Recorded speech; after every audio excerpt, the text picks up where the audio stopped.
Hi అండి. చాలా సింపుల్‌గా లైనింగ్‌ని ఎలా జాయిన్ చేసుకోవాలి ఒరిజినల్ క్లాత్‌కి చెప్తాను. కింద ఒరిజినల్ క్లాత్ ఉల్టా అనేది మన వైపుకు ఉండాలండి. సీదా అనేది కింద ఉండాలనమాట. దీనిపైన లైనింగ్ పెట్టుకోవాలి. ఆ లైనింగ్ కూడా మార్కింగ్ వేసింది మన వైపుకు ఉండేటట్టు చూసుకోండి. ఎందుకంటే ఫ్రంట్ పార్ట్‌లో డాట్ వేసేటప్పుడు ఈజీగా మనం గుర్తుపట్టడానికనమాట. ఎక్కడి వరకు కుట్టాలి ఏంటనేది. అరిచేతి సహాయంతోటి చూసారు కదా! అరిచెయ్యి అనేది మధ్యలో పెట్టాను. ఎక్కడ జరగకుండా క్లాత్ అనేది. బాగా జారిపోయే క్లాత్ అయినా సరే, లేదంటే స్టిఫ్‌గా ఉన్న క్లాత్ అయినా సరే ఇదే మెథడు.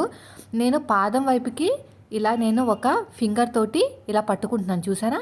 అంటే జరగకుండా అనమాట. అలా అరచేతి సహాయంతోటి మనం కుట్టే కుట్టు వైపుకి ఫింగర్ తోటి కదలకుండా క్లాత్‌ని పట్టుకుంటే చాలా మంచి ఫినిషింగ్ అయితే వస్తుంది. సో, వీడియో నచ్చితే మాత్రం ఖచ్చితంగా లైక్ చేయండి. ఇలాంటి మంచి మంచి టిప్స్ అయితే మీతో షేర్ చేస్తాను.